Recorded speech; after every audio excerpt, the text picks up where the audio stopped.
Good evening to the great fans of the Hart Beat here on YouTube.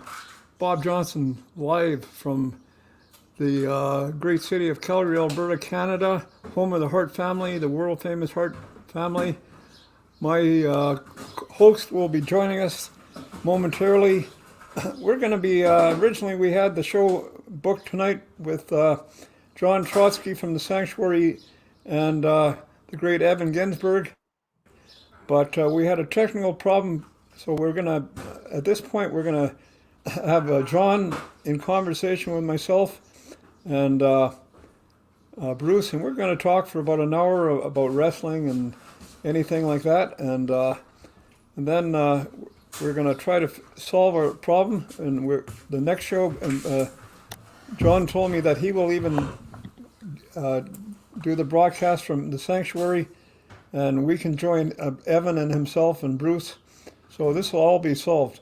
But anyway, again, Bob Johnson, and I got the Jon Trosky, one of the great trainers down there at the Sanctuary. I've been to his place in Hazelton, Pennsylvania. What can you say about John? Welcome to the Hart Beat, John, and I'll bring on Bruce in just a second. Good to be here today. Yeah, it would have been I know that we were scheduled to discuss Evan's movie, The 350 Days, that he's an associate producer on. I actually got to see about a solid half hour, 45 minutes of it the other night. I didn't get a quite chance to finish it. It's a solid documentary if you're a wrestling fan. It's something that I think the older school fans will enjoy more than maybe some of the new kids, but it's a good history lesson on, honestly, how damn tough the professional wrestling business is. And you know, there was a great phrase I heard in it, is all this generation's weekend warriors that wrestle once or twice on a weekend, they were basically calling them not professional wrestlers. And until you're on the road, you know, beating yourself up, doing the town, and dealing with the beast of travel, and dealing with all that, you're not quite really a professional wrestler. I used to always use the phrase, if you can't make a living off of what you're doing, you're not a professional wrestler. But, you know, I think different people have different measures and standards of it. I think Bruce would agree with me on saying just because you graduated a wrestling school, that does not make you a professional wrestler. Because there's a lot of bogus wrestling schools out there. There's a lot of bogus trainers that give out bogus degrees. So I think that there should be some kind of a standard either by the people who have paid those dues and really traveled the road, or you know, the people that can financially support themselves off wrestling like Bruce has. So I think the word professional wrestler is a greatly overused term. And John, I'm gonna kind of move over and let the great Bruce Hart move in, and he's let you guys go away at it, and I'll try to join in with a few questions. We got about an hour on this recording. Thanks a lot for coming on, Bruce. Glad to be here. Hi, Bruce. Oh, hi, John. Nice to hook up with you. It's I apologize for all the technical challenges here. Nobody understands technical challenges more than me, Bruce. I run the Sanctuary. It's a nightmare down there. I can't. But you're off the screen. Okay, wherever. Okay, I got way too much. Okay. That's okay. You all age well, so you look good on camera. Yeah, I apologize one more time, but anyway, I'll try to get my mind back on this. I've been pissing around with technical crap for the last hour, so it's tough for me to get back focused on wrestling. But anyway, one of the main things we wanted to discuss today, John, was just the movie The Wrestler and the 350 Days, and what was that whole thing like? I had some basic questions going in. What was Mickey Rourke your first choice as the lead character? Were there I heard there was maybe a few others that were being considered, and if so, you could maybe tell us about some of them. Sure. So we were tasked. I am one of the trainers of the Wild Samoan Training Center, or at least I was in the year 2007, I think, when we did this. From my understanding, it was originally Mickey Rourke that was originally casted. Something fell through, and then Nicolas Cage actually was the one who was casted for the movie The Wrestler. Oh, is that right? Yeah, and we trained with him for about a month. Was that Aronofsky's choice, or who was advocating Nicolas Cage? I think, all right, so I think the movie went from Mickey Rourke, who they knew was the right person for the part, to, I guess in Hollywood, they shop around these scripts a little bit. And then Nicolas Cage came in and said he wanted to do the part of Randy the Ram. And he brought the budget of the movie. So, like, the movie The Wrestler, the reason why it's such a phenomenal movie is because the budget on it was like $2 or $3 million. It was nothing. But when Nicolas Cage came into it, all of a sudden the budget went to about a $14 million budget because Nicolas Cage was becoming one of the executive producers sort of things. So we were really preparing to shoot it with him, and we trained him for about a month. And he was just doing like the tour for National Treasure Tour, maybe 3 if there's 3 of them. It was one of the last National Treasures that he did. And at that point, I think now 10 years later, I can tell the truth of the story. I think that there was 2 things. I think that there was a creative difference in it, that Nicolas Cage wanted to be a villain. And I don't know if the movie The Wrestler would have played as well if Randy the Ram was the bad guy. I think Randy the Ram needed to be the good guy, that sympathetic babyface character. And I think Nick was really bringing in some scripting changes that he wasn't, trying to push on Aronofsky. And Aronofsky's not somebody that you push. Darren is very strict, and Darren is very professional. The other thing of it was Nick didn't want to do his own stunts, pure and simple. He had his own stunt double who was ready to go do all the stunts for him. And Nick, after about 4 to 5 trainings with us, sat there and was like, I'm not. I don't even think he made it through 4 trainings.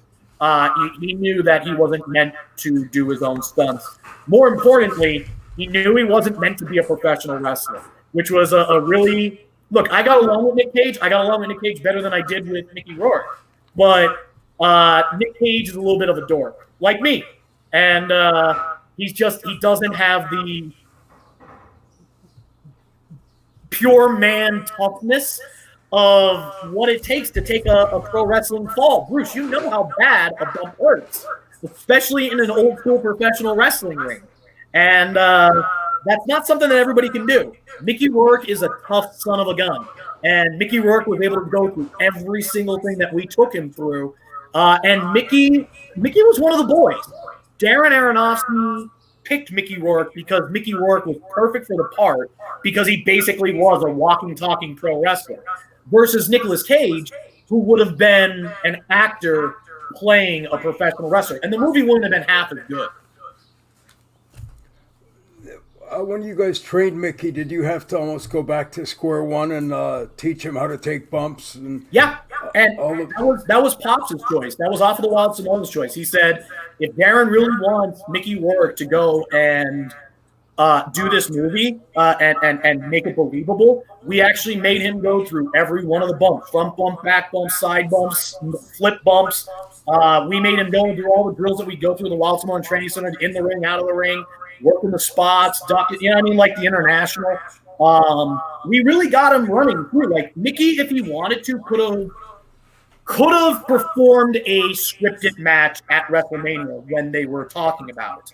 The main problem with Mickey Rourke was, and if you go back and you actually watch that movie, we really limited the bumps because Mickey has a lot of injuries. He had 2 blown shoulders, a blown back, and blown knees. So that doesn't give you a lot of room to make big, heroic bumps. So if you actually go back and watch the movie, you'll notice that we scripted a lot of his fights to make him be able to roll as opposed to take flat bumps. There's a couple bumps he took, but for the most part, we scripted the fights around like an arm drag roll or like a head scissors roll, not true bumps a lot of times. Did you guys have a stunt double at all for Mickey, or We was did. he doing it? We had a professional wrestler named Armand. He wrestled in the United States as Kid USA. He wasn't a really well-known professional wrestler, but he was built like Mickey. And the only part that we ever used a stunt double, actually the only part that we could say legitimately we needed him to come in, was for the CZW stuff, like when he was in that ultra-violent hardcore stuff, and we had to put him through like tables and glass and light bulbs and thumbtacks and stuff like that. We used the professional wrestler for that one instead of throwing Mickey Rourke through, even though the glass was all prop glass, and even though all of the thumbtacks and stuff were all props. At some point, you can't risk a real celebrity going through something that could turn into a dangerous stunt.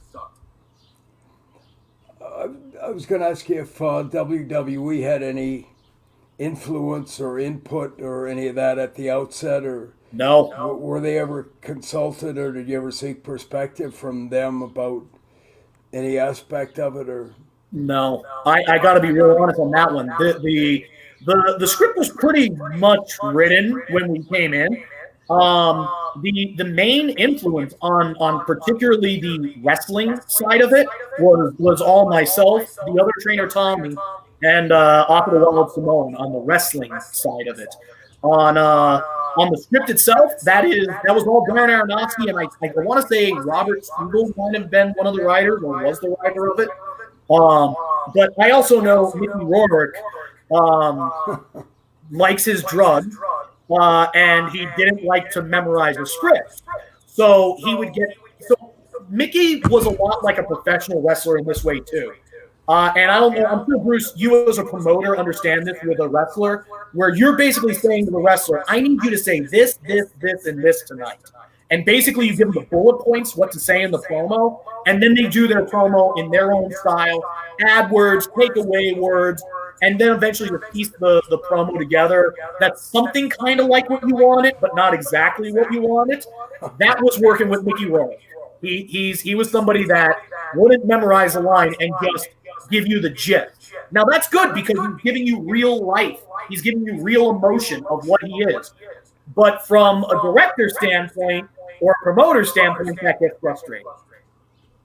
did you guys spend any time? I've been around the business all my life, and I know a big part of the whole thing is just in kind of sharing perspectives and kind of filling people in on what it really is as opposed to what it looks like and all. But did any of you guys spend any time with Mickey off the set, just informally going over some of the rudimentary subtleties of the business that kind of enhance your ability to do it? Like, a lot of the stuff is kind of stuff that the untrained eye doesn't even have any comprehension of. But did any of you guys spend a bit of time or a lot of time with Mickey imparting, what some of the subtle important things were, any of that? Absolutely. Mickey didn't half-ass his training.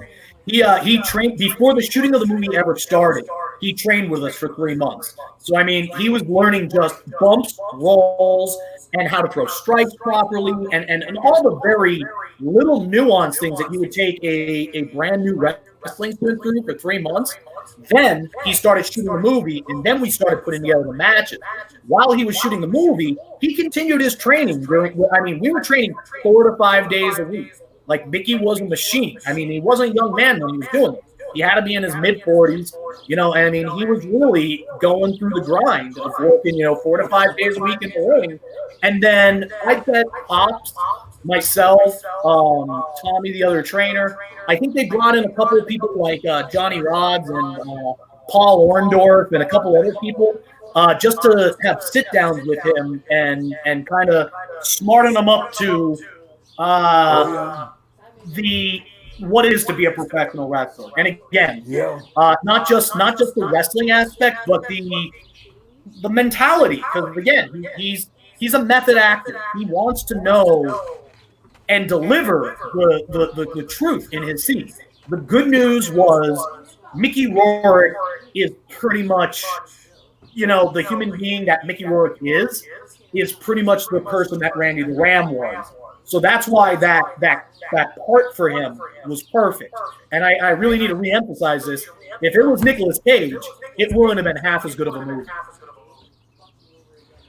Was Alpha in from the had you trained with Alpha before, or how did he come to be the one of the lead trainers with? I was off of the Wild Small and Ted trainer for about 7 years at that point. And Oppo was my trainer. I trained with him in 1999. I graduated from the same class that actually Dave Bautista was part of. And, after Dave went on to his WWE success, there were basically only 2 guys that were really left over from that class, and it was myself and another wrestler named Tommy. Both of us were, Pops' last, I think, generation of physically getting in the ring with us, as well as like Sam was in the ring with us, really working with us. So it was, we're fair extensions of the Wild Samoan Training Center. I wouldn't know anything I know about professional wrestling if it wasn't for Off of the Wild Samoan, Samu, and Rikishi, who I mentored under in 2005 over in Italy for about a year. So, did Mickey incur any injuries or any of that during or was his I'm here. I'm trying to block a dog. Go ahead. Like, from what I saw, he got pretty into the physical elements of it, so I was quite impressed. But I assume maybe he, took a bit of a pounding, or his yes, he did. I mean, Mickey, again, he committed to that part, and Mickey had a lot of bumps and bruises.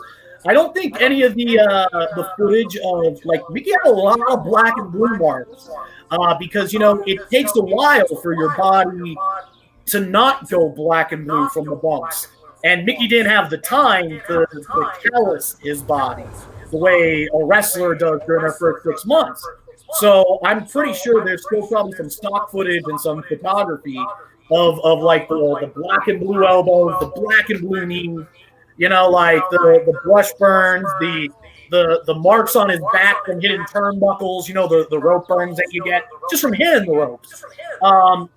So I mean, Mickey really went through the grind of, and I mean, it's really respectable because I don't think you'll ever get another movie with a wrestler or about a wrestler where there will be an actor that will commit as deeply as Mickey Rourke did with this part. How many hours a day were you guys doing that? It's pretty demanding if you're out there. It's like having a 5-hour match every day. Or something. Yeah, I was gonna say, I bet those training sessions, I bet they were every bit of a 5-hour segment because I think it was about 2 hours, 2.5 hours up to New York City, 2.5 hours back from New York City, and then we were up there every bit of 5 hours. Now, I'm not saying we were taking bumps for 5 hours. We were just doing training for maybe about 2 hours of it. We did a lot of cardio drills with Mickey. Because, and you understand this, professional wrestling cardio is not the same as running on a treadmill. Professional wrestling cardio requires getting hit and bumps and and cells and all of that stuff that really can exhaust and wear you down. We spent 2 hours on almost every session on just cardio and breathing and stuff like that. Because when we went to the days when we actually had to shoot, those days were 12-hour days. Like Mickey Rourke at one point, when he was there on some of these shoots, we were there 10, 12 hours on those days, and he had to be going through the mill for 10, 12 hours. I mean, Mickey Rourke is a warrior. He's definitely a warrior in this. Was Darren orchestrating all the in-ring schematics, or I assume there may be some tech advisors or some of the boys that were, kind of...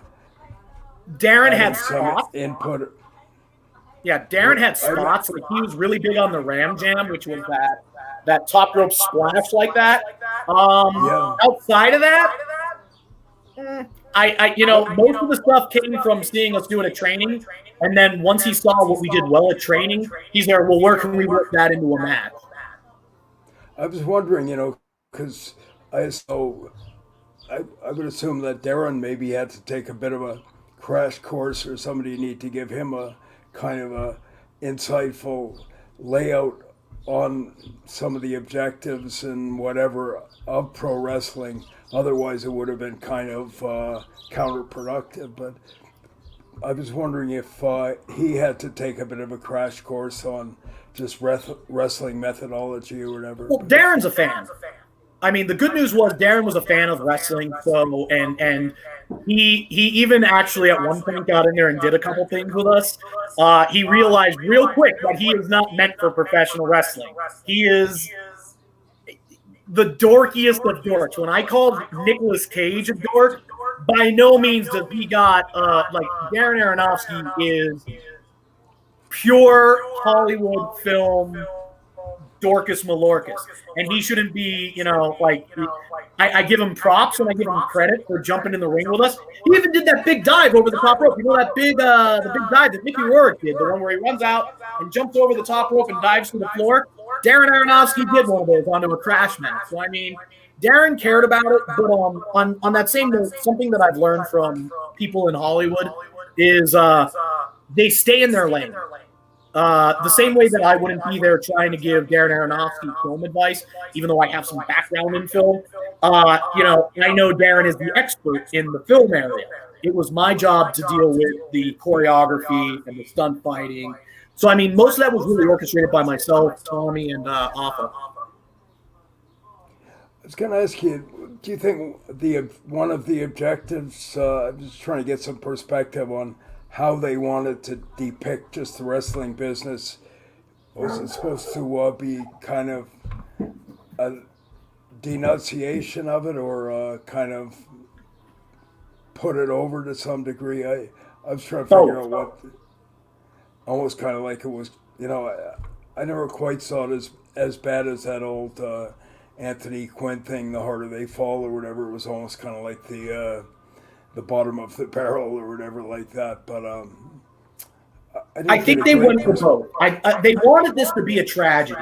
Like when you're creating a movie, generally you're making comedies or you're making tragedies. This one was definitely set up to be a tragedy. So they had I can paint a picture of how somebody gets to the point in their life where they would die in the ring. Because, it's not every professional wrestler dies in the ring. It's something that I think a lot of us say we want to have our final way of going is that way. But, what kind of psychology goes through a person's brain? What kind of life has that person lived to know that I've had a heart attack? I have a woman that I love and loves me back. But I'm still going to go out to that ring, and I'm still going to do my job, and I'm still going to go out there and perform for these fans because I love the business that much.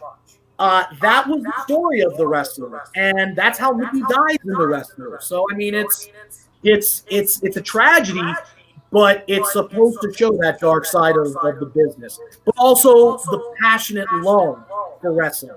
In that movie, it was very well depicted that Mickey Rourke, Randy the Ram, loved professional wrestling and the fans more than his daughter, more than than that girlfriend, more than anything else. Mickey Rourke loved wrestling. All right, I'm sorry, Randy the Ram loved wrestling, and he died for wrestling. So it definitely had a good message and a good story on the tragic side. I've had a lot of my listeners inquiring as to whether Randy the Ram was based on any individuals in particular, or was a conglomeration. I've heard. I've heard that it was based on Jake the Snake a little bit. That's not from Darren Aronofsky. I heard that. Jake was one of the guys we started up here, so I'm familiar with him. But I frankly never saw any correlation between him. I thought just the name, maybe Randy Savage, and he had a little bit of, in some ways, resemblance to Randy, but his style in the ring wasn't really that much, and a little bit, maybe just in looks, comparable to Kurt Hennig, the blonde hair and all like that. And maybe even with Kurt's outcome, some of the drug related and some of that, Yeah. there was some perception. Yeah, I think they drew like everybody that you're naming is I think the people they kind of drew inspiration from. I would imagine that they drew inspiration from guys like Jake the Snake Roberts, Kurt Hennig, Randy Savage. Again, there was that was the generation that Darren Aronofsky grew up with, and the generation that Mickey Rourke grew up with. Even some of the old farts, I saw some resemblance in my mind with maybe a Buddy Rogers or Yeah, even a bit of Harley and even some of those Adrian Street, some of those types, But yeah, there's a little bit of flamboyance to him, sure, absolutely. Yeah. So yeah, I had seen some resemblance, but I thought that maybe was one of the things I liked about it, where it may have been a conglomeration of different guys. That's what I like about it too. It's not just one guy's story; it's everybody's story. Yeah, or I thought that was maybe better than actually trying to be an exact, kind of replica, except for the name of maybe, the certain wrestler or something like that. But did you ever have any of the old wrestlers ever showing up at any of the workouts or any of that? Or I know that they had conversations with Johnny Rods at one point, and I know they had conversations with Paul Orndorff at one point during some of the scripting and writing part of it. And I know Mickey, I think, said he met up with Paul Orndorff at one point. But I didn't, when I was up there training him, it was pretty much just myself, Tommy, and Off of the Wild Simone were the main sources that when Mickey was around, at least. Well, that's good. How did you guys come? Had Alpha trained at the sanctuary, or he had been an associate of yours over the years, or is that how that? Off of the Wild Simone? Yeah. I trained at the Wild Simone Training Center in 1999. And after Alpha moved to Florida, I bought the sanctuary in, I'd say, 2013. And that's when I started up the sanctuary after Alpha was already done and really not running a school in the area anymore. So that's the reason why I opened up the sanctuaries, because there really wasn't a need, or there was nobody here delivering that kind of thing. It's funny, Alpha and his, I'm not sure if it's his actual brother or his Sika? brother, Sika. Yeah, that's his real brother. Yeah, they actually broke in for my dad back in '73 up here. They were, I can't remember, some old promoter named Ernie Mohammed down in Phoenix or something sent them up, and my dad had previously broken in Neff Mayava, who was one of those old Samoans, and another few Samoans over the years, and then Afa and Sika were up here, and they were green as can be when they first came up here. I believe you. And pretty, fortunately, they were decent guys, but they were pretty strong. And Yeah, I was gonna say the Samoans are tough motherfuckers. They'll beat the shit out of you. Like I got beat up really good by the Samoans during training. I remember quite a few guys, guys who were working with them when they were green, and there was quite a few kind of regular complaints about tell the Samoans to loosen up. That's a work. That's a work, brother. Yeah. I can't remember why, but for whatever reason, my dad seemed to be one of the very, very few promotions in North America back then who seemed to have a lot of Samoans, a lot of Japanese, and I remember back in the 50s, my dad told me there was kind of a thinly veiled kind of racial discrimination amongst the NWA or whatever, but my dad used to have, a steady stream of all these really top-level black guys like Luther Lindsay and Bearcat Wright and Sweet Daddy Siki and Abdullah, and and my dad told me that most of the promoters in the States wouldn't book them, and he told me that a lot of the fans were kind of especially down in the South, there was kind of, I suppose discrimination or, racial issues. But I remember Canada's always been better about racism than the United States has been. Yeah, I've heard many stories from Samu, and I haven't heard many from Pops, but from Samu, I heard plenty of stories about some really racist crap down in Kentucky and Alabama and Tennessee and a lot of the southern states in the United States. They don't like anybody that's not white, essentially. They wouldn't like Japanese wrestlers. They wouldn't like Samoans. They wouldn't like Latinos. They wouldn't like black people.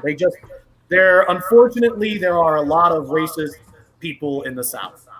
Oh yeah, I remember having a few conversations with my old friend Lou Thez when he was up here in the 80s, and he told me he had been pushing for Luther Lindsay to be the first black world champion, and he said it was remarkable how much, indignant opposition to that there was from certain NWA promoters. Because people back then were racist trash. And I have no other way of saying it. It's sad. It's very, very sad. Oh, yeah. I remember my dad had some of the best black heels in the business. Abby and Sweet Daddy Siki and Bearcat Wright. And later on, John Carrot Dog, who was up here as Big Daddy Ritter at that time. And most of those guys told me that they couldn't get work in the States, or if they did, they were kind of reduced to being stereotypes or getting jobbed, and nobody wanted to put a belt on them. There was a lot of apprehension about having them as main heels. Like most of those guys were major heels up here, like Abby and John Carrot Dog and Sweet Daddy, and they told me if they had done that kind of stuff down in the States, they probably would have got lynched or the KKK or whatever. It was.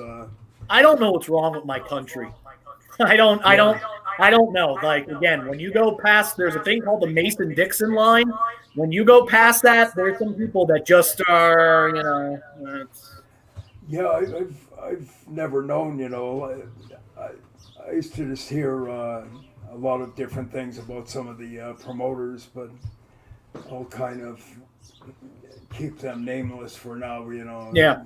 No point in addressing some of their shortcomings. What's up, Bob? Oh, Bob, you can hear me okay, though? I can hear you. You're good. Yeah. Oh, that's okay. Bob was wanting me to speak more into the mic or something like that. I got you. I'm hearing you pretty well. You're a little bit low, but I got you. Yeah. Ask you a couple of other questions. One of our listeners asked, he said one of the themes from the movie The Wrestler was the theme that it's tough to go back to the real world after you've been in the wrestling business. And do you have any perspective or comment on that? I think that echoes very true. I know more wrestlers than I'd like to name who have done terrible transitions from independent wrestling into real life again, let alone big time pro wrestling. The number one thing I would tell anybody who is relatively successful inside of professional wrestling is save your money. It's not going to last that long, and you better be having. A lot of them never made that much money. A lot of them never made that much money in the first place to save. But I know. No, I agree with you. And the thing that I tell every one of my wrestling students is follow your dream of being a professional wrestler, but have a backup plan. Don't drop out of college because you're trying to pursue your wrestling dream. Unless I run into somebody who is like that, me, and everybody else would look at him and say, that guy's going to be a professional wrestler. Unless I'm seeing that out of somebody, I'm going to tell them, make sure you have some way to transition back into the real world. I've done okay with it. I'm a college professor. So, the thing I was known for in professional wrestling was my promos and my gabbing.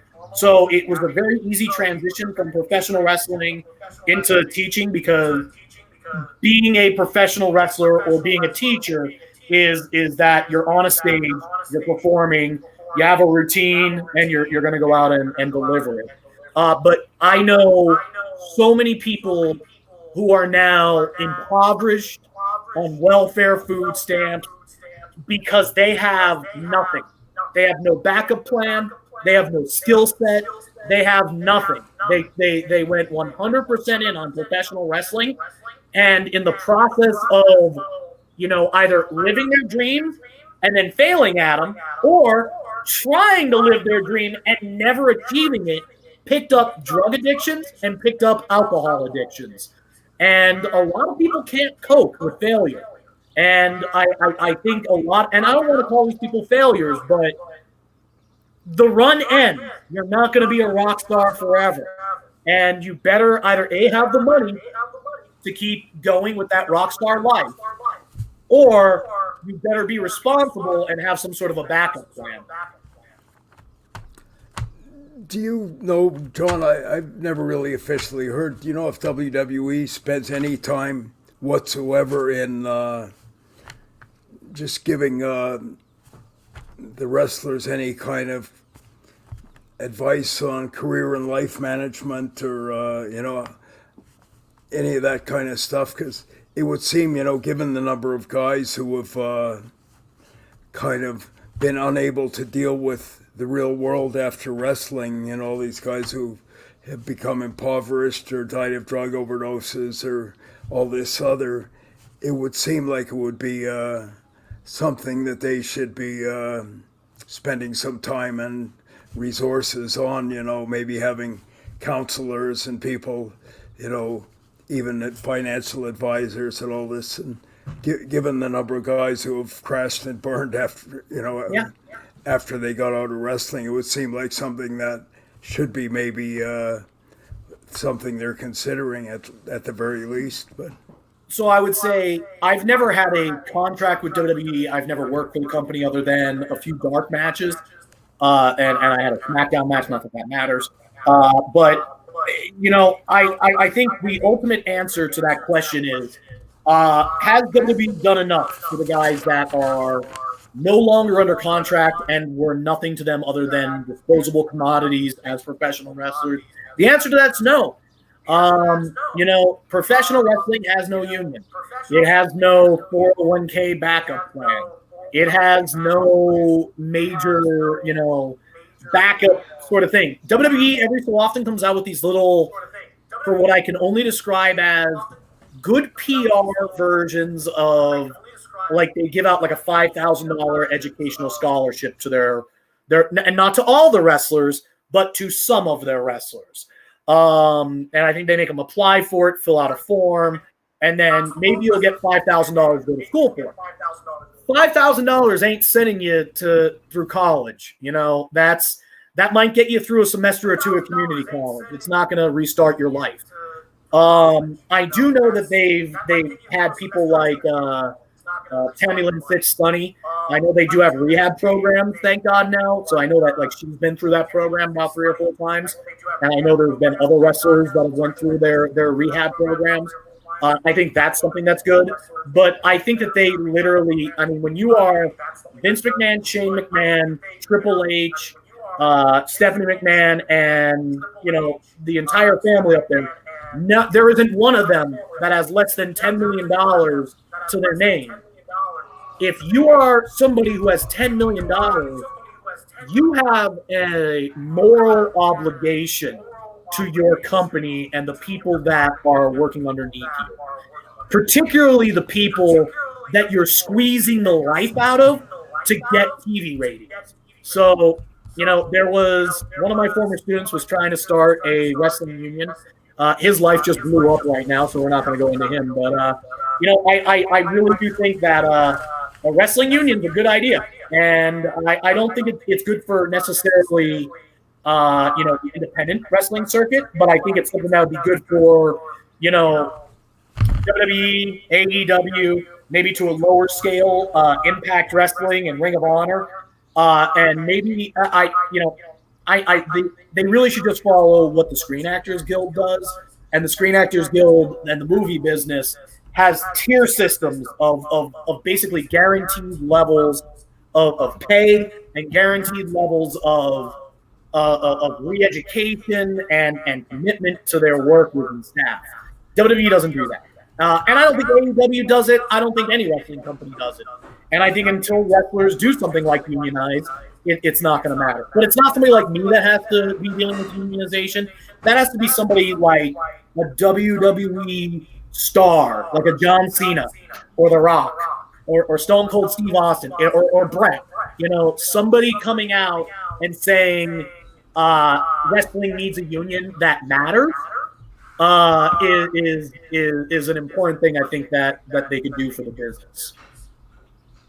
Do you know if any of those other promotions, are like Ring of Honor, all those other? I've just heard of them. I'm not all that up on, but Sure. Are they giving the wrestlers enough work to make any kind of a living, or is it just kind of one shot here, one shot there? Or?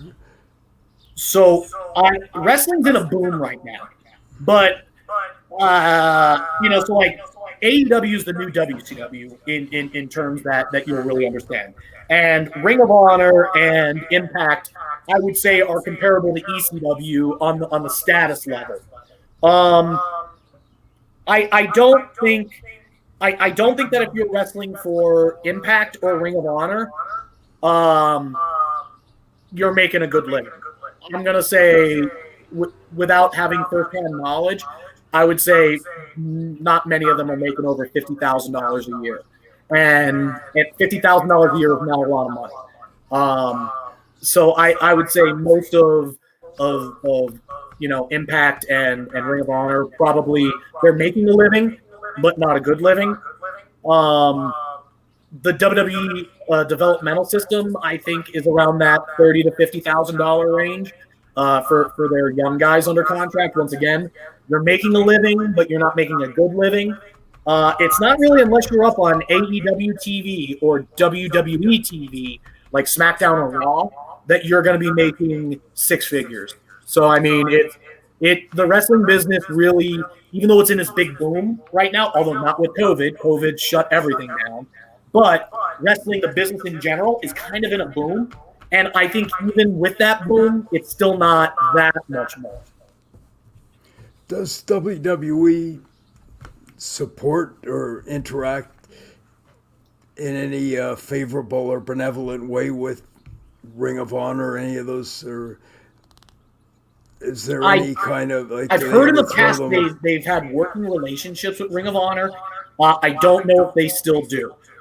They seem to now be working with Gabe Spikolsky, and there's a wrestling company named Evolve. And Evolve seems to be the feeder company to NXT, and then NXT becomes going to Raw or SmackDown. But I even heard Evolve is not in a great spot right now because of COVID, is that a lot of wrestlers, they're not running shows. You can't run shows right now, so there's just no money to be made. If you don't have an audience, you can't pay the wrestler. Have they ever been interactive or, endeavoring to seek perspective from you on training methodology or any of that kind of stuff? Or is there any, it would seem like it would be good for them, and obviously it would be a benefit to you too, but... I'll put it this way. I'm available. I have not been ever contacted by them. With that being said, I really, really tout what I do at the Sanctuary and the program that I run there. I think that you would be very proud of the program that I run there because I run it in a several tier system. I know your father was very big on the shoot style of wrestling, and I know the entire Hart family really respects the sport of wrestling, the actual sport of wrestling. So the first thing that I teach a lot of my students is the actual sport of wrestling and self-defense. How to win a fight. And while this should never, ever, ever, ever happen in real life, I want every one of my guys that if somebody were to jump in the ring with them or somebody were to challenge them at a bar and get tough with them, that I don't want it to be a long, drawn-out fight. I want to make sure my guys know how to drop somebody really, really quick with a chokehold or an arm wrench or a leg lock or something that you're going to drop somebody real quick with. And I know your dad would have been somebody that probably wouldn't have went into a fight like, here, let me start punching at you. Your dad would have went and grabbed somebody and handled the business. You know what I mean? And that's something that I really, really try teaching as my base foundation of everything I teach at the sanctuary. From there, it's about volume control and a temperature gauge of, now how do you take this real stuff and turn it fake? And how can we make a show of this? And then there's classes on acting. And then there's classes on camera work. And then there's classes on live audience work. So, I mean, the sanctuary really is an all-inclusive sort of a venue. I've had some conversations with companies like Impact and Ring of Honor about having them possibly working and coming in with us. None of it's ever come to fruition. I'm hoping still that at some point, even if not as a trainer, that the facility of the sanctuary, which is absolutely gorgeous, it's an old church. It has one of the most beautiful lighting systems in it, beautiful sound system, good projector system, and the ring is the softest bump in the business because I have 4 inches of padding on it. So I make it super duper safe for everybody that you can't get hurt anymore. Because Bruce, I'm positive you've had a concussion. We know what that does to our brain. It's not a healthy thing for us. Do any of the other trainers or indie outfits, do you ever share perspectives with them or interact much? It would seem to me, ideally on paper, if there was more cohesion and more interaction and sharing of perspectives and supporting each other and all of that, it would obviously improve tremendously the whole landscape, but I haven't discerned any of that. Stop it. Egos of a lot of the local independent wrestling companies, their egos stop it. A lot of wrestling companies, and I think you're probably having the same issue up in Canada. All you have to do to run a wrestling company anymore is buy a wrestling ring, and there's a lot of fans and marks running wrestling companies now who think that they know what they're doing. And they're like eunuchs in a whorehouse. They know all about it. They've never done it, and I'm astonished. And they don't want to be told by somebody like me that they're doing it wrong. And I'm not going to kick their ass and tell them, you're so good at this, and let me coddle you. I'm somebody that calls a spade. And if something sucks, I'm going to tell you it sucks. And some people don't like that kind of tough love. This is a weird generation. And this generation believes they know it all. And this generation believes they don't need the help from people like me. So I've become very self-reliant. I do work with guys like Samu and WXW. And I do work with a couple of the other old, I'm working with a little bit Johnny Rods' school up in New York City. Because I'm working with their head trainer, Mark Davalos. I end up getting along better with the old school guys than a lot of the old school generation kids. Because the old school generation guys I know what I'm talking about. The young kids are like, we got this. You don't understand wrestling anymore. So it's funny. I've been at a few indie shows, John, and I'm astonished, like back in the day when I used to go into a dressing room, whether it was in Calgary or, a major territory like Amarillo or Carolina or whatever, the inmates never ran the asylum, so to speak. There was quite often a hard-ass booker who would very explicitly give them their instructions and they would do what they're told. And the odd time in recent years I've been at some indie shows, different places, and most of the time there's not even anyone really giving instructions. They're letting everyone do whatever the hell they want, whether it's counterproductive and more often than not it's a bunch of crap, and everything kind of detracts. One match you're trying to get a heel over, and then you got a face doing this, and you got all this other, and you just sort of shake your head and saying this is never going to get off the ground, and I see that all over the place. Pro wrestling being booked by virgins. virgins who have never had sex, virgins who never have ever popped anybody ever. And again, it's. I remember one of my favorite quotes that I've ever heard out of you. It's your dad's quote, which is, "You can't script an orgasm." Yeah. These kids think that they can go in there because they just jerk off to whatever they think that is cool, and they think that they. So, I explain professional wrestling different than they do. They handle professional wrestling kind of rapey, that they believe one wrestler and one wrestler script out a match, and they go and perform that match, and the crowd will just react.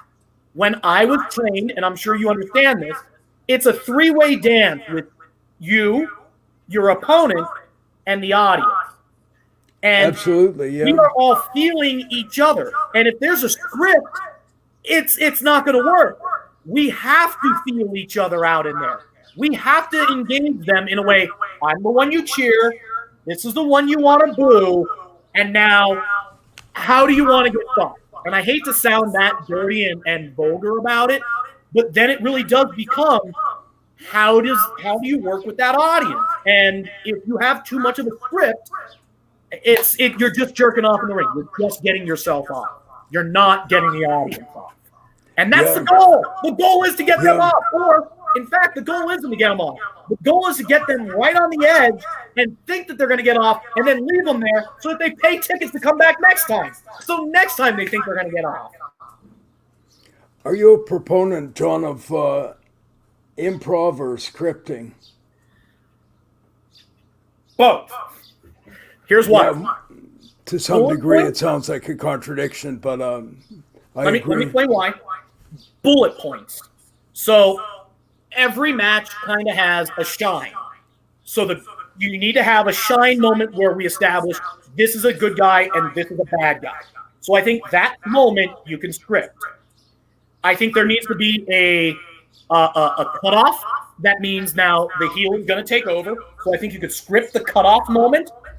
And then I think you could script the comeback moment. Like basically when the crowd feels, like when we're feeling the crowd, then at that moment, we're going to do this. That's it. So when I say script, I'm not saying script the entire match. I'm saying have a finish, a cutoff, and a comeback. That's it. Yeah, I totally agree. You need that sort of like a framework for. That's it. But that's it. And then the rest of it should be sex and magic and just work. I know when I did WWE, that WrestleMania gig a few years back in Phoenix, and I was like the guest referee for that you got a script in. penultimate showdown with Brett and Vince. But man, they gave me about a 20-page, with little stickman diagrams and all this stuff I was like, fine, whatever, but you guys could have told me in 3 words, all you really needed to know was, that's not wrestling. That's stunt work. And I said, it's like, choreographing an orgasm. All you really need. That's not wrestling to me. To me, that's not wrestling. That is movie theatrical stunt work. On a movie set, I am given a script. I am told exactly what to do, exactly what position to be in, and exactly how to throw my strikes so that I never damage the actor. That is a movie, and that is a script. What WWE and what you were part of was a script and a movie. That's not wrestling. Wrestling is organic. Wrestling is abstract art. I know back in the day, when I was booking up here, if I had come up to some hard ass like Harley Race or Bad News Allen or something with 20 pages, and slap it right out of your hand. Politely told me to shove it up my ass. Yeah. Or, what are you talking about? They'd always say, "We'll play it by ear," which is their way of telling you to get lost. And now, would you give them a finish? Like, would you say, "All right, bad news. I want you going over tonight with like just a big, a ghetto buster or whatever the hell it was going to be." Yeah. You can finishes at least or no? Yeah, but it's but that's about it then. Yeah, I've been in some of these indie dressing rooms the last 10 years, different times, but they're almost like panicking if somebody doesn't give them the the the stickman diagrams and the scripts and the the move for move and I'm astonished they almost make out like that is obligatory. That's kind of essential part of it these days, and I can't wrap there my was a head good around phrase from your that. generation as well. It was called, "What is the business of the match?" In other words, Yeah. what is the goal of this match today? Is it to make Harley Race a monster heel? Is it to make somebody else a monster babyface? What is the business of this match? And if that's all I ever really need to know, I need to know what the business of the match was and what the finish was. And I'll make the rest of it, I'll sew the rest of it together. And if somebody wants to give me more notes on it, I'll take the notes. But, at the end of the day, that's my art inside of there. Yeah, I always found, if you're scripting essentially takes the fans out of it because you're going to do whatever. You're telling the regardless. fans what they want. Yeah. You're telling the fans what they want instead of giving the fans. It's like that's why I said it's rape. You're just going in there and you're pounding instead of listening and feeling the audience and hearing them go, ooh, ah, oh. You have to feel the audience because when you feel them, then you can script after them. That's one of the intangible kind of strengths of all the great workers I've ever seen is this innate ability to make the fans think that they actually have a perceptible influence on the outcome, regardless of whether it's perceived to be a work or whatever, Yep. And I see a guy like Brian Danielson. He's kind of one of the best modern examples of, he doesn't do that much. He's not 10 feet tall or he's, just an average everyman or whatever. But his biggest strength is making the fans think that they actually have some tangible bearing on the outcome, which is why they do yes, yes, yes, and all like that. And I'm surprised a lot of other guys don't see that and say, geez, what if I kind of endeavored to incorporate a little bit of that kind of quasi-interaction with me and the marks? I wonder, and again, I don't work for WWE, so I don't know if this is their protocol. I've heard in the past, they don't love it when you play off the crowd, which to me it blows my mind of why you wouldn't want to engage the crowd more often. The thing that I was always very big on was after I would do a spot, whether it was if I was a babyface and getting beat up, I would always make big sells to the crowd to let them feel my pain. If I was the heel, after I gave somebody a big bump, I would stop, do a stare right down the channel of some kid's eyes. And that kid would know, I'll do it to you. I'll do it to your dad. Like whatever it is. I'll shoot that look, and then you'll see that kid just kind of like sulk back. And it's like a wave. It'll hit everybody around them. When you're doing those moments of engagement, that is where the magic in wrestling is. There's an energy. I don't know how to describe it, but there is an energy connection between you and the audience. And it's an intangible static, for lack of a better word. Yeah. Like a lightning. I don't know. But it's something I know I felt in every one of my matches. And it's something that I know I literally felt a flutter. Almost like that feeling of when you're falling in love, that little butterflies in your belly. I knew when the crowd was going to come up. Or I knew when I hit the spot and this was the moment to go, nah, and fuck you to the crowd. And you just knew. You just had this moment of zen. Do you do any shows at the sanctuary? Like you train, but do you have like live shows or any of that kind of? Yes. We don't do wrestling. How do those go? What's the format, or what's the? How often do you do them, and is there any kind of method to the madness, so to speak? So we haven't done professional wrestling shows since about 2017 at the Sanctuary. The way that we do our shows are very much more like the way Vince would do his show. I send my guys out of the Sanctuary to like WXW and like Sam Lou, the Samoans, I send them there to do their very professional wrestling-esque matches. The way I handle things at the Sanctuary is it's a TV show because it's not even it's all about the backstage antics. It's all about the promos. It's all about the characters. It's all about the storyline. I'll send you a video of it, and you'll see it's not exactly wrestling. It's like a TV show about wrestling. If you know what the TV show The Office is, it's a lot like The Office. It's more about me being a failed promoter, and the story is I'm a schmuck. I'm a terrible promoter. I screw everything up.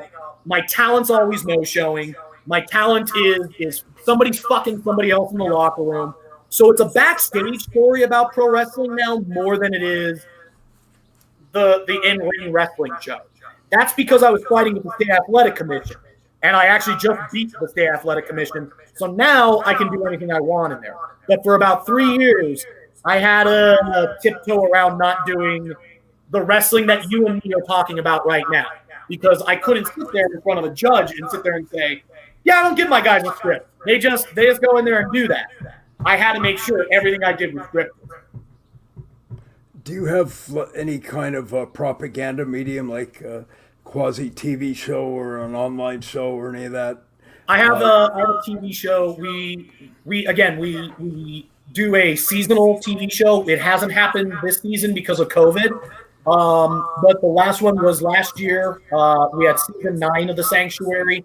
It was a 6 episode story arc where we introduced 6 new characters, gave a lot of really fun backstage story behind them, and there were fights and matches.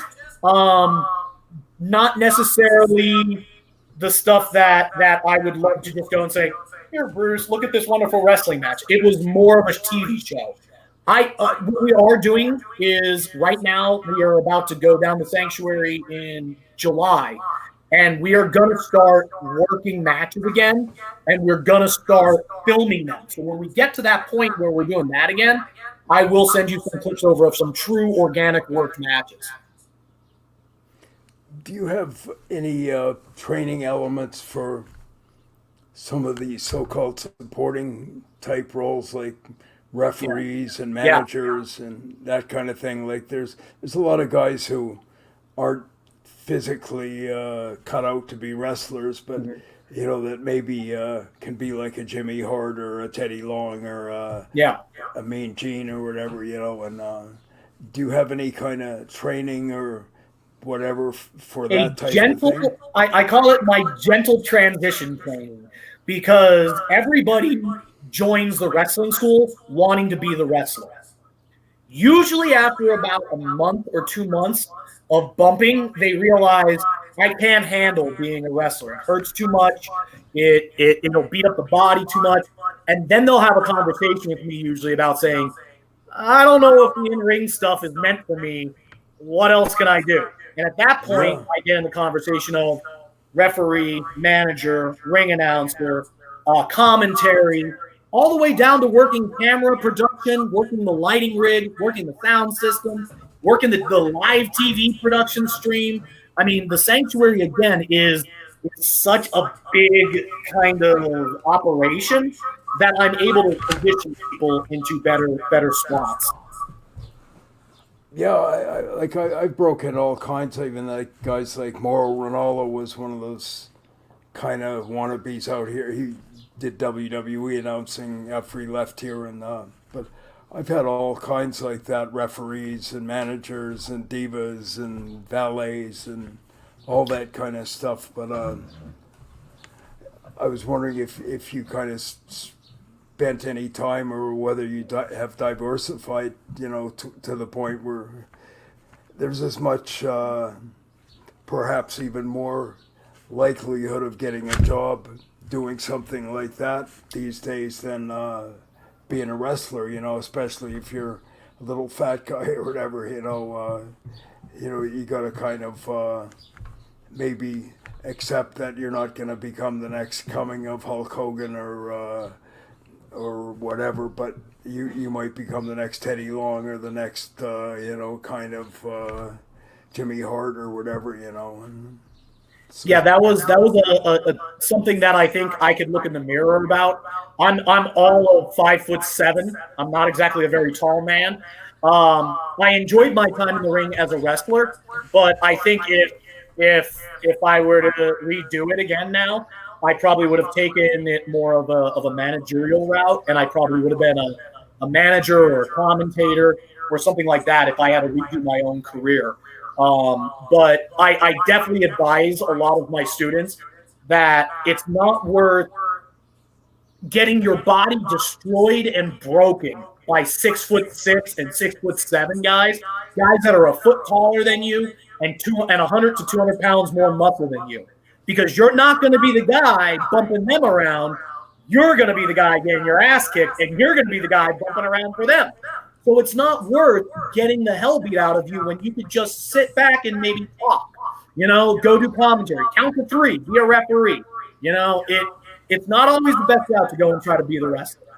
Oh yeah, I'd say quite honestly, the majority of the people that come out to train, I've had all different shapes. So I've had like the big muscle heads like Kazmaier and all like that, but I would say the majority are maybe 5'7", 5'8", 170 pounds, maybe sometime marginal athletic background, etc. And those guys, if you channel them in the right direction to be maybe a manager or a commentator or and that's exactly it though. You channel them, you gently guide them in the appropriate direction. But they always start that they want to be a wrestler, and then you let them live their dream for a little bit, and then you're like, all right. Yeah, they can't all be the Robert Redford or Tom Cruise or whatever. Yeah, and everybody wants to be the star, and some people can't get it through their heads that they're not ever going to be that star. So it's I've, as I said before, broken in, mentored or whatever, some incredibly talented athletic types like Benoit and the Bulldogs. Yes, you have, But I've had all kinds like Makram Singh or the Bastion Boogers and the all kinds that were more Ronaldo or whatever that were not Chris Benoit. Yeah, exactly. Yeah. The ones that were not Dynamite Kid. Yeah. Yeah, and I think that's one of the things I've spoken at length with different trainers over the years, and some of them seem to comprehend that and they understand the bigger picture, and others don't seem to want to. They almost tell me that it's going to be detrimental to their reputation as a trainer if they're turning out, some little skinny referee or some guy that, I can't quite wrap my head around that. You need to kind of understand that there's a broad base of people. I would be more embarrassed popping out a wrestler and giving them a graduation certificate if they weren't a good wrestler. I've actually only graduated 3 people from the sanctuary that I call my students, that I've given a sheet of paper to and said, "You're a graduate." I don't just graduate people. I keep a lot of people in the system, and I tell them, if you want to go elsewhere, don't tell them I trained you, because you're not ready to go elsewhere yet. And there's and that's not being an ass. They'll think I'm an asshole, but I'm not. I'm trying to protect them and me. I don't want my reputation going south because I train garbage. And some people just aren't ever going to be a good professional wrestler. And that's just a reality some people have to accept. Do you spend any time, John, with them on some of the non-wrestling aspects? They become almost more prevalent or important, like cutting promos or stuff like that. And that's one thing I've noticed, especially in WWE.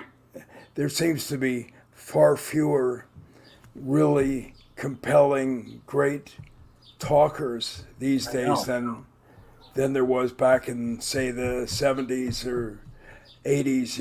I agree. I think of the Ric Flairs and all those guys. There was kind of a ton of the David Schultzes and the Hulk Hogans and the Honky Tonk Mans and all like that. But not too many of these guys today that I see, and I've spoke to a lot of them, and they told me nobody's ever taught them. Or in That's the old all days, I focus on.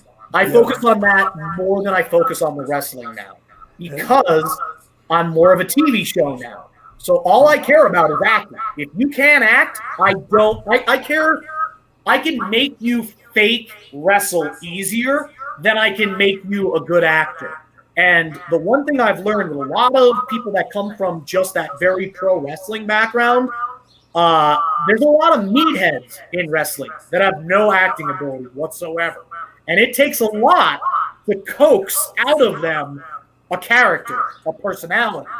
I've done very good with that. A lot of my students, when they're done with my training, they have personalities, they have characters, they know how to look directly down the camera, they know how to look directly down an audience, they know live audience production as far as promos and crowd work in front of a live audience, live camera work, pre-production, like pre-tape kind of work. They know how to work with a complete script. So if I said to them, I want you to memorize this script, and you give this to me line by line by line by line. They know how to do it. They're not that great at it. The one that they're better at is the one that is like a professional wrestling match, where I say this, like here's your opener, and here's your close. Make sure that you get this business in the middle, but go make it your own. So I think that, and I make my guys cut a promo not just one-sided. Any promo we ever shoot at the Sanctuary, 4 takes. I give them a warm-up take, then I say, all right, this is the one, and then I'll give them notes on the one that they do, and I'll be like, give me a little bit more of this. And I'm like a director. At that point, I'm a true director. And I'm like, if I was delivering it and I were you, I would kind of, when I get to the word, I'm going to kick your, whatever the hell it is that's going to be the emotional moment. I'll go through the skit with them usually 3 times. If it has to be a live skit in front of the crowd, I will always make them act it out in front of me first. I've noticed in the last 20 years, I'm not sure why, but back in my day, there were very few wrestlers were able to, or even allowed to, just grab a mic and start talking. It was always, so we had a very competent and a guy who knew how to elicit comments from them, like an Ed Whalen or a Mean Gene or a Lance Russell or Gordon Soley or whatever, and they would, take these guys, a lot of whom weren't that good on the mic anyway, and they would kind of spoon feed them. And these days I see all these guys, many of whom are nowhere near as competent on the mic as the old Roddy Pipers and the Ric Flairs and the Harley Races, but I see these guys cutting these, 2 or 3 minute verbal diarrhea promos and not making any point and, kind of stumbling along. And I'm surprised that WWE or whoever doesn't, have some guy, get a guy like a Mean Gene type. They have 2 problems. They don't have good people to coach them along. Like, you're right, there is no Mean Gene figure who knows how to poke and irk a guy to get emotion out of them. They don't have that. Yeah. And it's too scripted. You could see it when these guys are delivering their lines. It's too rehearsed and it's too scripted. And there is such a thing as over-scripting. And I've seen that happen as well. It's kind of a contradiction because it's over-scripted, yet when they do the damn promos, they don't even kind of know what direction they're going.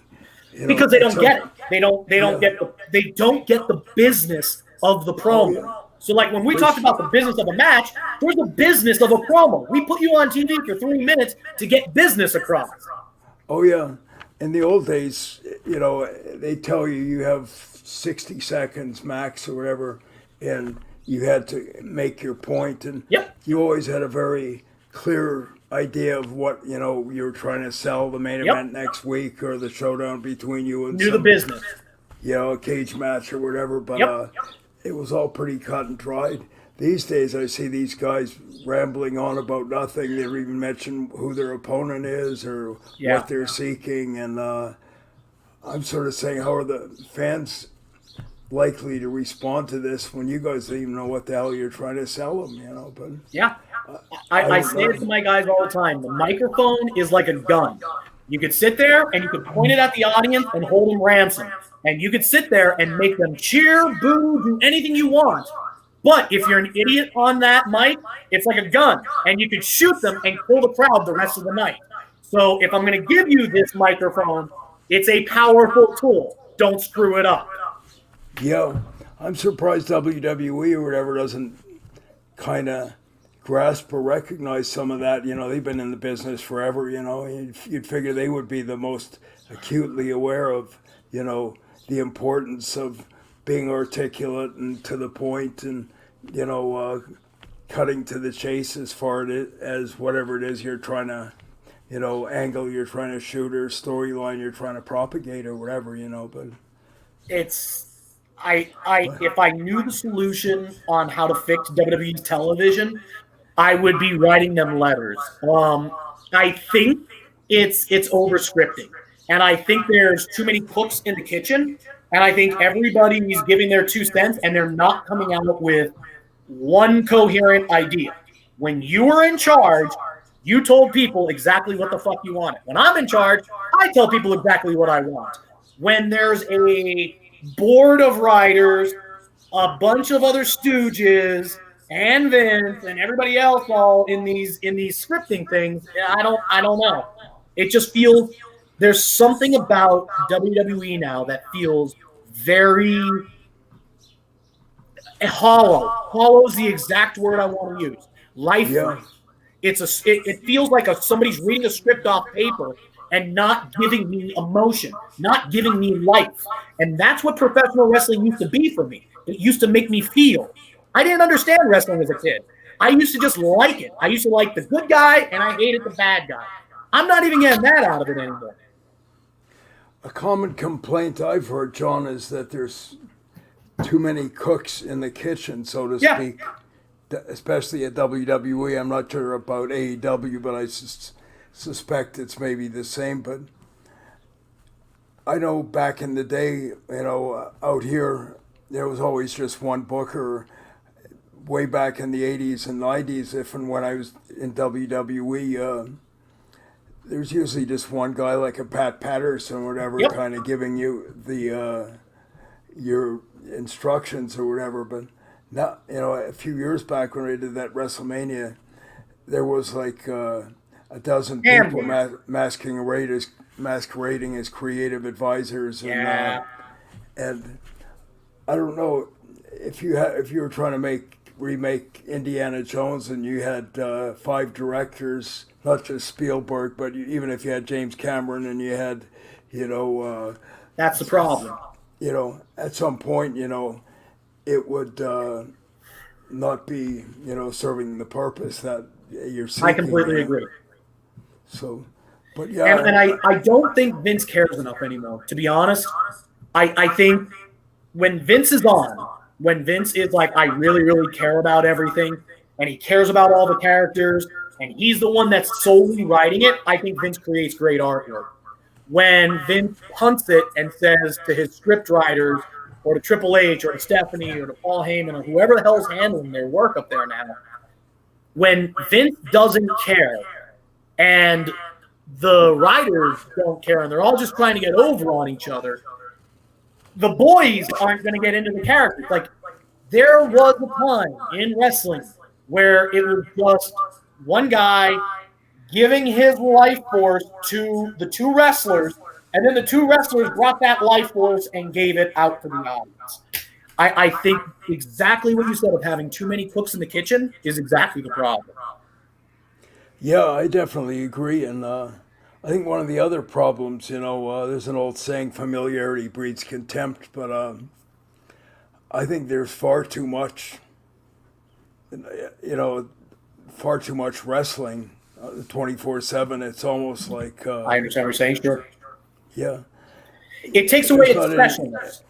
There used to be a mystique about a lot of the wrestlers because, you weren't exposed to every aspect. But nowadays, there's, nobody takes the heels really that seriously. Or I remember back in the day, you had some of these, ulterior villains like Abdullah the Butcher, and a big part of it was the fans only had this perception of them of what they did in the ring. But if you were showing them playing with their kids and going to the park and all that other, after a while, would kind of defuse. Social media's ruined that.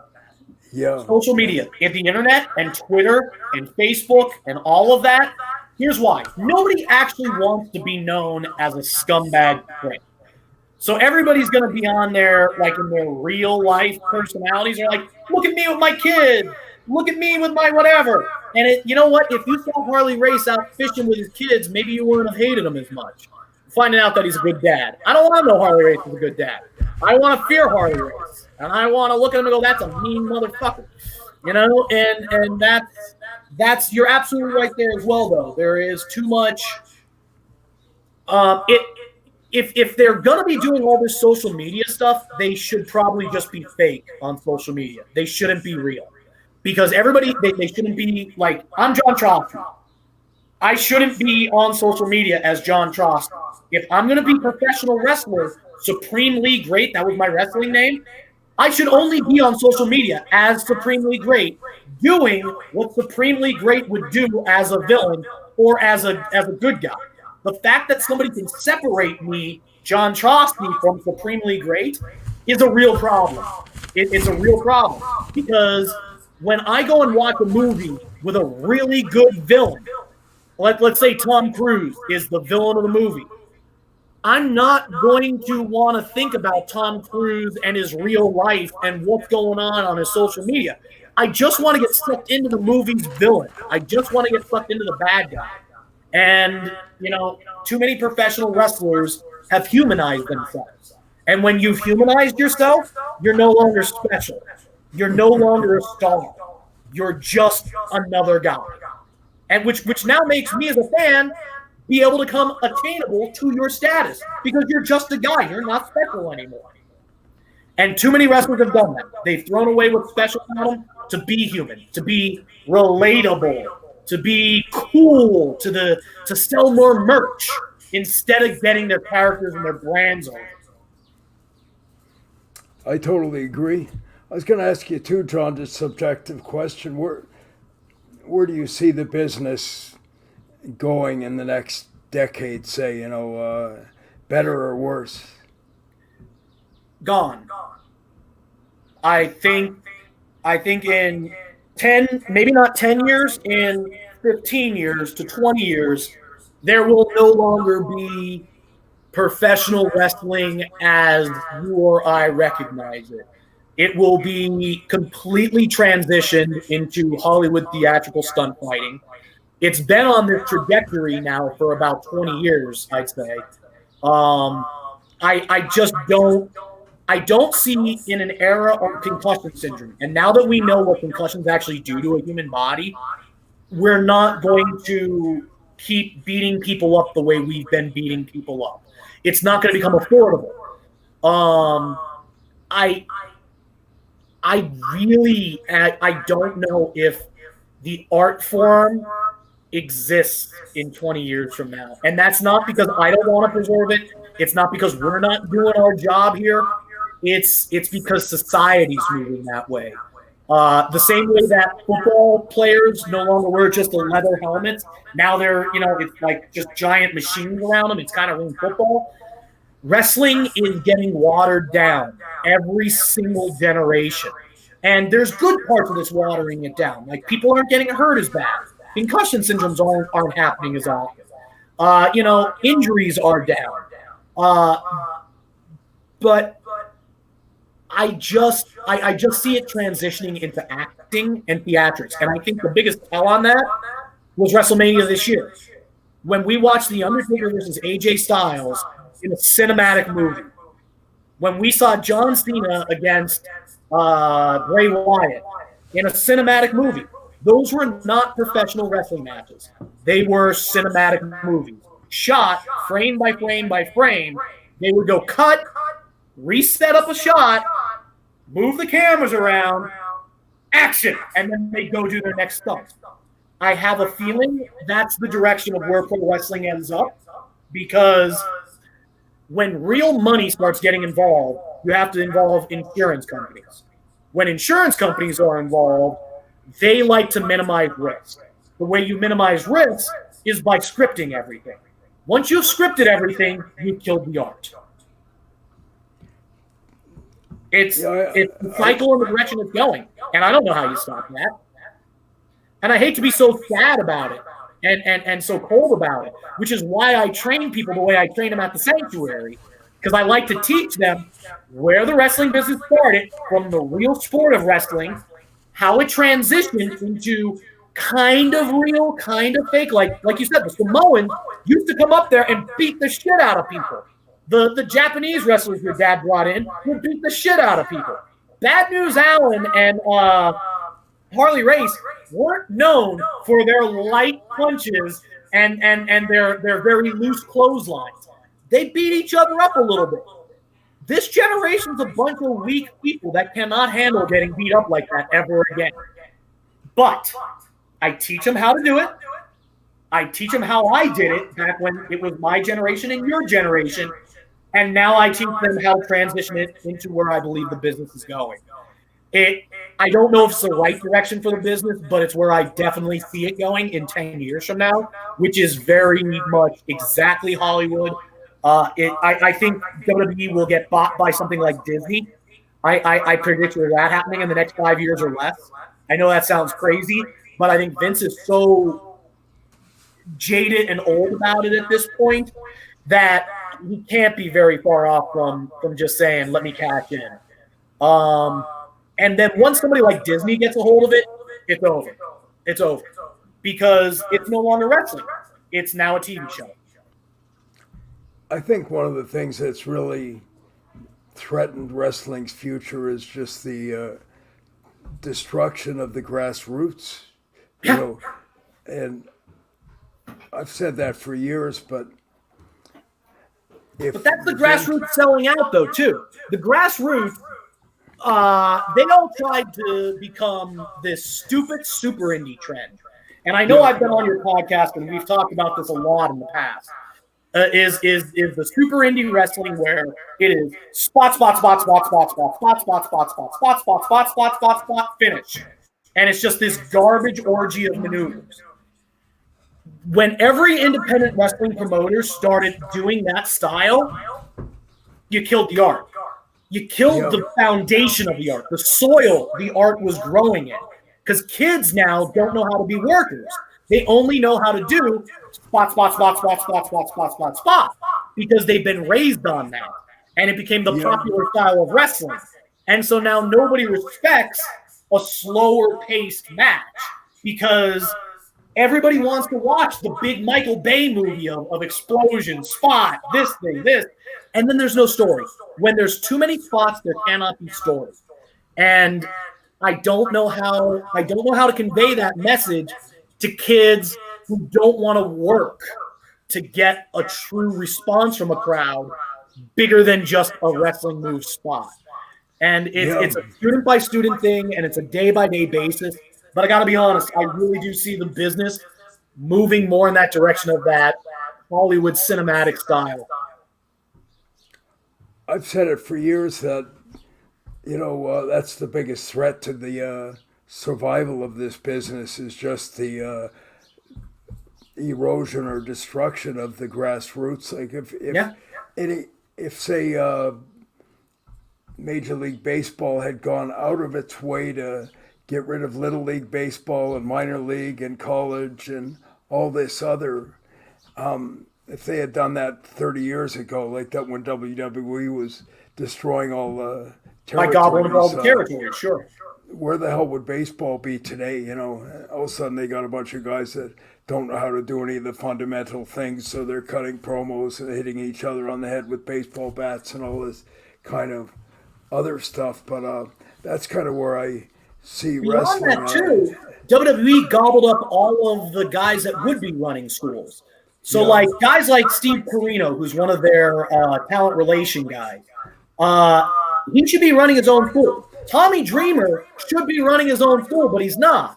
There's a lot of old school, old guard professional wrestlers who should be running schools, but instead are taking a WWE contract to go advise, to be Vince McMahon's mouth to go advise 3 or 4 of his wrestlers. Vince thinks that he could take the farming and control all of the farming of it too.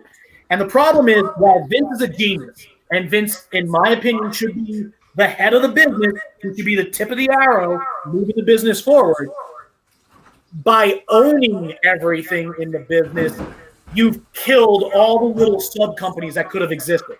Arn Anderson should have been running his own school. But instead, he was under contract to WWE as an advisor. And now he's under contract to AEW as an advisor. There's Tully Blanchard should be running his own school.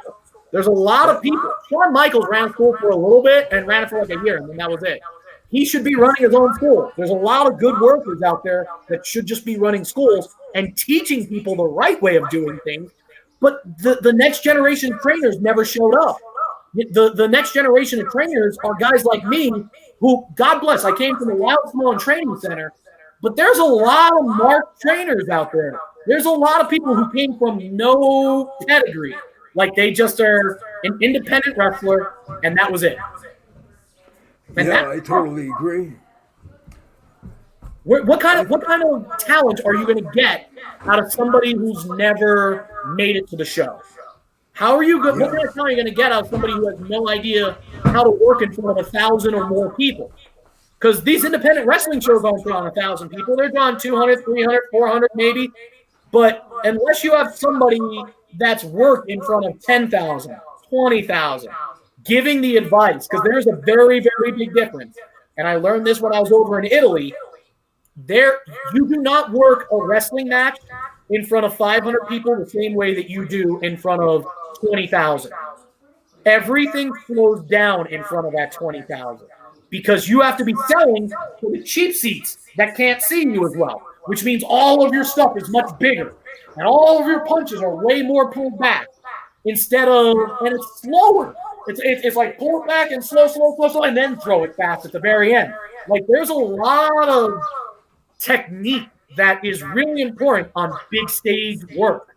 And I think a lot of people just kind of threw away that style of work to just work TV style, which means we're back in front of 200 people and we're working with cameras that are working this close to you. So don't worry about all those people. Worry about the camera that's this close. And when you're only worried about that, you lose the magic connection with the 20,000 people. I agree. Anyway, John, I guess Bob says we're getting up against the clock here, but I'm talking to you, Bruce. Thank you for the time. Yeah, I much appreciate it's always a pleasure for me to talk to somebody that's intelligent and has some passion. So it's always academic for me, and I really appreciate the time that you give me and the next generation. And I'm hoping maybe next time I have you on the show, we'll have your old buddy Evan on here. Yeah. We had a little technical whatever, but yeah, I'd like to very much thank you for your insights and perspectives and for your enthusiasm. And I'd also like to commend you just for the great job you're doing. I wish there was more of the trainers out there that had the knowledge and kind of the standards that you have. So I come from good soil, and I mean it. It's from veterans like you who have taken, this is not our first time we're having this conversation.